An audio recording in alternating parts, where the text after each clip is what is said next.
Hello, this is Mike of Neil Enough Dice. This is the Kerbal Space Program.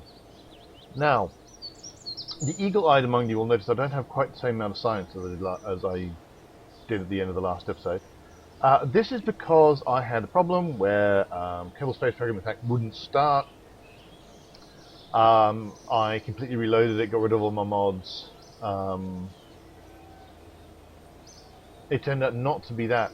When I rebooted my machine, everything worked fine. Except that if you try and load a save with craft that have mods on them, and you don't have those mods anymore, especially if you have parts on them that don't exist, the game just completely destroys them. They just don't load, and it's like they never existed.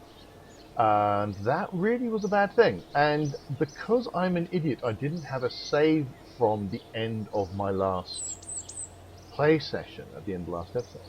And fundamentally, you should always do that. You should always make a save at the end of every play session, so that if anything goes weird, then you can just go back and fix it. And I, in fact, had to go all the way back to being on Minmus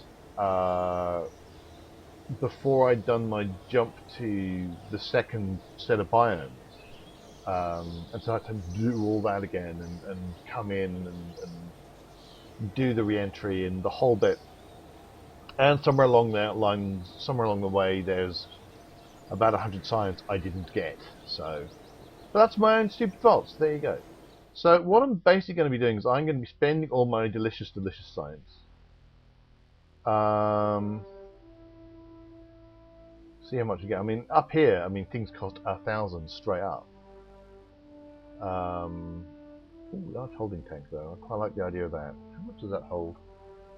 1,500. That might be good for my mining contracts that I actually already advanced motors, those are big vehicle wheels, big rugged wheels. Heavy landing gear, for heavy landings. Heavy aerodynamics, the big things. If I want to start making shuttles, that's where I do that. Somewhere around here are turbojet engines, which I don't have the minute. So that's all good. Nuclear propulsion. Ooh, I might grab that. I'm going to grab that. The reason I'm going to grab that, very airy rocketry, ooh, big things, very big. The reason I'm grabbing that is I'm thinking about sending missions to the outer solar system, and out that way you've got a problem whereby you're far away from the sun. And solar panels don't give as much energy as they do.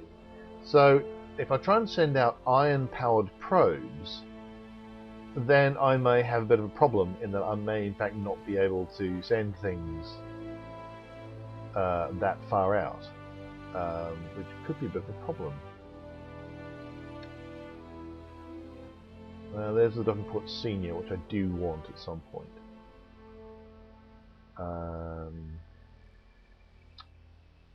Now I do have a lot of science, but I doubt I've got enough to completely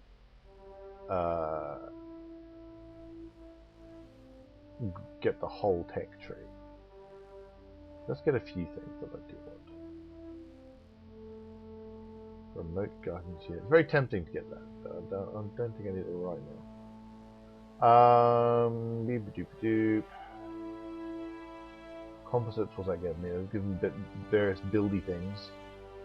Then inline clampetron. The inline clampetron was a science accidental invention created after an engineer who really should have been wearing his glasses incorrectly interpreted the shielded clampetron's blueprint. Still, the rest of the team very much liked the idea of a sideways pointing docking port with its own aerodynamic shell. Alright, grab that then. And this gives me the clampetron senior, which is a thing that I want. So I'm going to go that. So I'm already down to 2,000 science. So. Very heavy rocketry. Very tempted by that. Like you get the mammoth. I mean that has a maximum thrust of 4,000. I mean even in the atmosphere it's 3,747. That's tons. There's loads and loads of those. So if I want to start making very big things, that's what I'm going to want. I'm going to grab some stuff here. The turbojet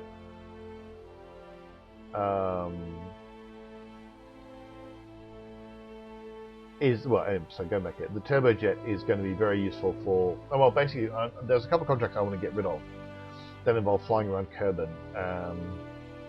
Well, slightly market is one contract I want to get rid of. It involves flying around Kerbal, and you need a turbojet ready to get there. Give me some nice plane parts, which is kind of sweet, but I don't know how useful that is going to be. Well, that's quite. I might want that for the 3.5 meter shell. I don't really think I'm interested in space planes as such. So I'm not going to bother going for this thing, which is the Rapier. And that's really only if you're making space planes. The Aerospike is a useful one. It's actually surprisingly useful. Is that it has a very high in-atmosphere ASP. So if I want to do anything on Eve, and specifically if I want to get off Eve, then Aerospikes are the way to go. It's a rocket engine, but the shape of it, instead of having a rocket bell, which is what they normally have, it's got this kind of spike thing, Aerospike, and that's apparently very good. Gives you a very good atmospheric ISP. I mean, I'm just picking a rocket at random. Okay, maybe not that. Okay, I just heard that. I mean, I've not used it very much, so I've heard good things about it. Again, if this is more just space plane stuff, wings and things. Again, I think this is for things like if you're making space shuttles and stuff like that. Large volume container, big fuel tanks, really big fuel tanks.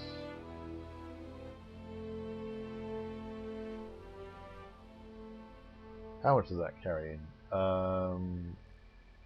6,480 fuel, which is quite a lot. Go back here. This is so it's 3 times the size of the big orange tank, which is in many ways is the kind of the gold standard.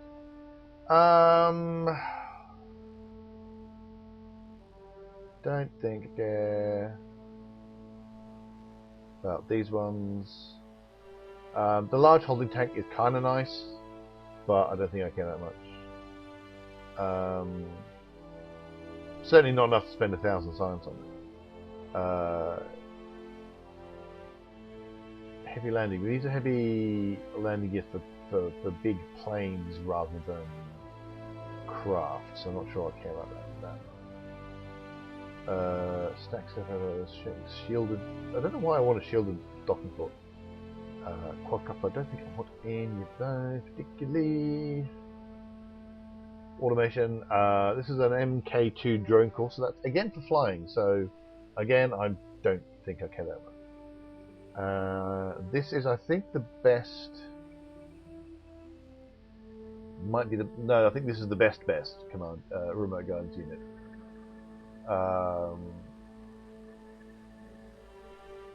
This is still pretty good. Almost no reaction wheel, but maneuver hold and target tracking, which are both pretty awesome. Advanced motors for big rovers, very tempting, especially if I want to start building bases where I want to get really quite big. I want to build science labs that move. So ruggedized vehicular wheel will be quite good.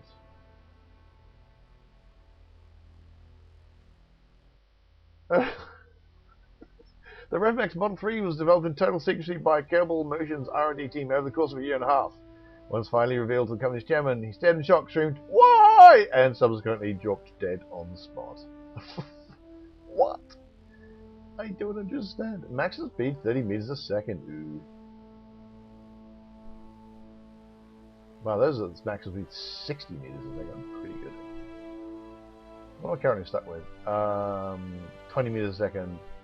Oh, those are pretty good. The 60 meters a second for those ones. Those are the standard rover widths.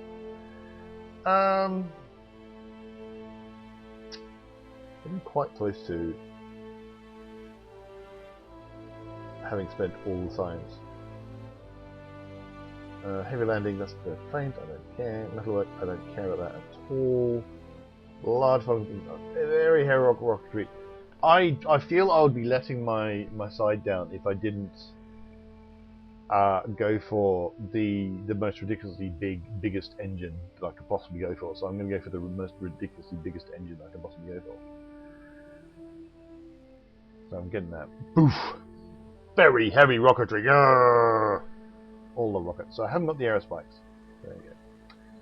I might get another thing. Let's get large fuel tanks and stuff to go with the. Yeah, so bigger fuel tanks. Yes. And that's me. Spent my science. Don't know why I'm going here. I think I have, yeah. Problem is I've got too many active contracts, and so I need to actually fix this and start doing some contracts. I've worked out that I can finish off the tourist contract here. At least I think I've worked this out. We've got flyby Minmus still to do. And there's a couple of, two people want to fly by Minmus. So that's 60k, 10k, so 70k. Call it 90, just to use the value. So 160, 170k, just for sending those out. So I need to get them to fly by Minmus. That's another, 170k or whatever it was. But if I send them in the aluminium rhinoceros, I get 220, another 200. So that's going to be quite a chunk of cash. This is still, this is the rewards are still good enough that I still want to do this as opposed to quit it, because I don't really want to lose 32 grand at this point. So I'll get 24 plus that 57. So there you go. So that's this. I think that's one of the things I want to do next. Is build a plane using the turbojet to see, because the turbojet I need altitude. I need to get above 19,400 meters in order to do that. I could do that from space, but that's going to be more expensive, because obviously the whole point of doing it with planes, you can do it quite cheaply. And then, I've got all these Juno ones, which I'm going to be stuck with. 1, 2, 3, 4 if you count Ike. That's 4 contracts. And at this point, it's just getting them, getting rid of the contract. The money is going to be nice. Dune is going to be 260 odd. That's just for flying by. Equatorial is going to be 287 of the 102 that I've already got from it. Explore Junior, if I can get all of that, which I should be able to. So get an orbit, science around, and that should be that. So that's going to be a big chunk of money. Same with Explore Ike, big chunk of money. And then there is these little moon ones, which are actually kind of irritating, and I'm going to need to send a dedicated steel snake to, because these are all on the ground, surface, in flight, which is actually going to be, I'm probably going to fly there and land, and then, these might be worth sending a drone for, actually, not a drone, a rover for, because those are going to be quite close together. So that might be easy to send a drone for, but we'll see. What are the moons? I've got the mining one for the moon.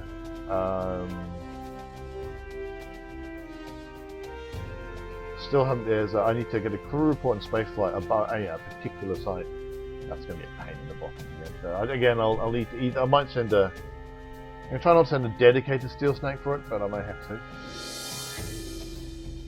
And then at some point I need to mine stuff from minerals. That's worth a chunk of money. Look at that. Tons of money.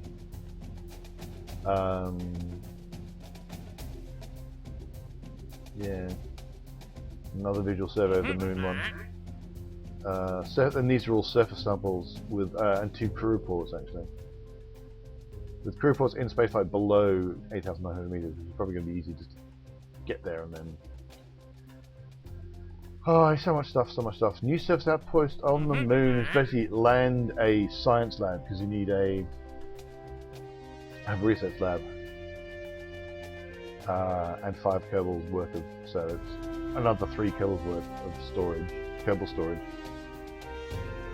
Yeah, I need to start doing these contracts because you need cash in this particular way of playing the game. But what I think I'm in fact going to do is I am going to switch to my Moho Explorer.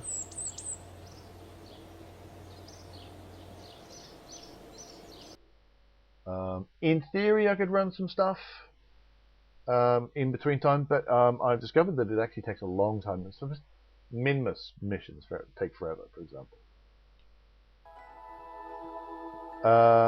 But what I'm going to do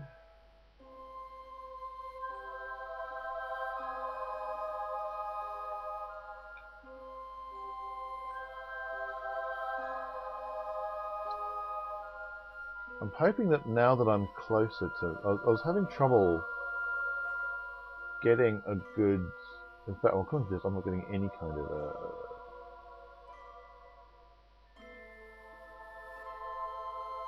an encounter with Moho.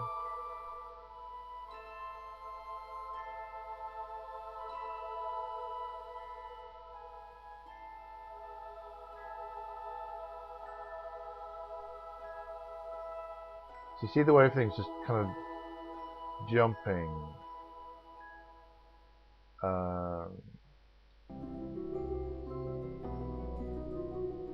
I was kind of hoping that when I was going to be closer, it would be easier to get some idea of what's going to be, you know. Yeah, it's not happening. I was hoping that by being closer, the actual maths of the game would be slightly easier. 1006. No, that is actually getting us closer. It's very gradually.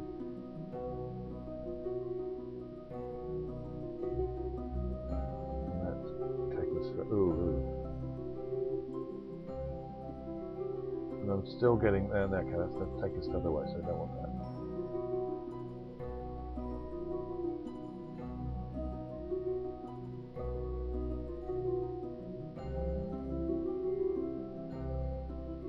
Yeah, so I was hoping that it would be easier to get some kind of approach.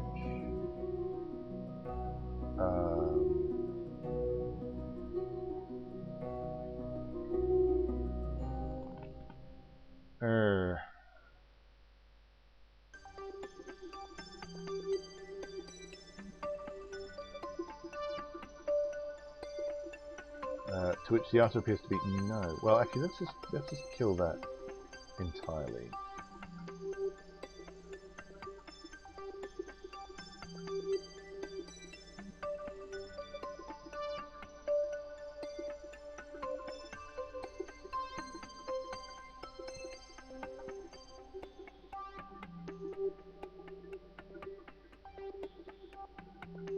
So what I'm going to do is I'm actually going to warp eventually to whatever node I end up creating.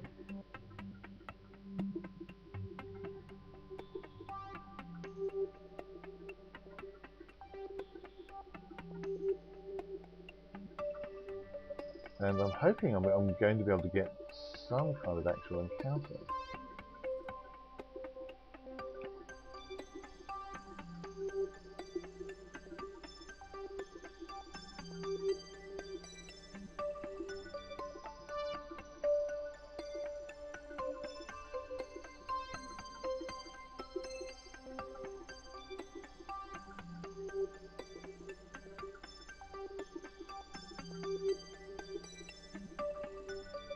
Well, I very cunningly managed to completely lose any indication of an encounter. That's brilliant. That's exactly what I didn't want. So I was better off before. Excellent.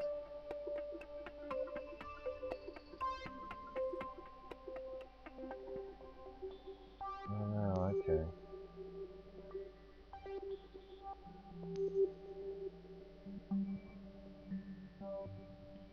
Yeah, it very clearly the problem was I didn't have a very good encounter in the first place.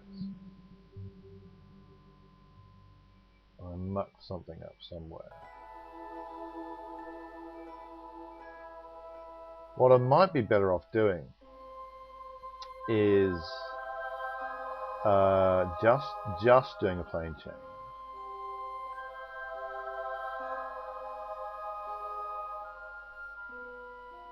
And then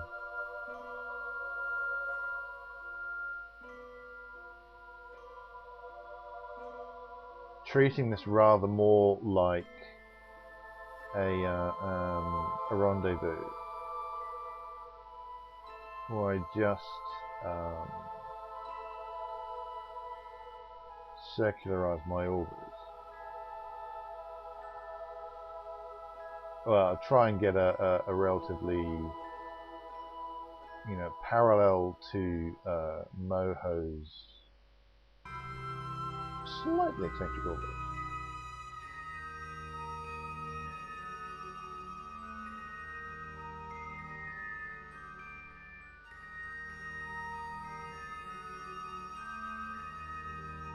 And then it's all from there. I'm just going to try and, catch up or slow down or whatever it is I need to do.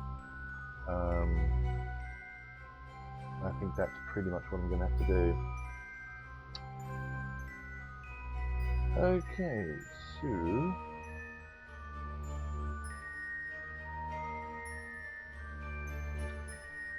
seeing how we're looking. Return so that we get more of a side on, so we get more electricity from the sun. I should be fine, obviously. And now I'm just going to zoom ahead. And I'll do that first burn, and then decide what I'm going to do after that. I also had, so I've also got, as you can see, I've got an ELU one coming up. And I have a very different issue with ELU, because ELU is very far out, and therefore sun power is not going to really work out there. And so I'm going to have to make some decisions about if I'm going to try and send something to ELU on this upcoming pass.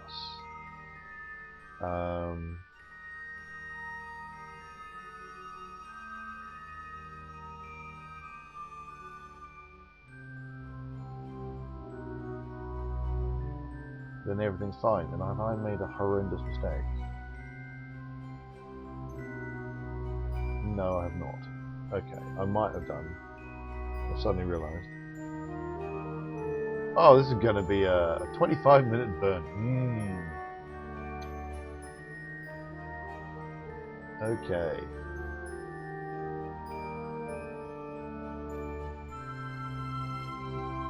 I'm going to use 2,205. Don't need to surface thing anymore. 2,205 and not 8,000 Delta V. I don't think I'm coming back, but we'll see. Yeah, so I'm just going to zoom ahead to that, and I'm going to start the burn, and I'm going to say thanks so much for watching. Do hit like and subscribe if you've been enjoying this video. Please come visit Nearly Enough Dice at nearlyenoughdice.com, and we are also available on Facebook and on Twitter. And as we start to get close to needing to hit the burn for 25 minutes, I'm going to say until next time, reach for the stars.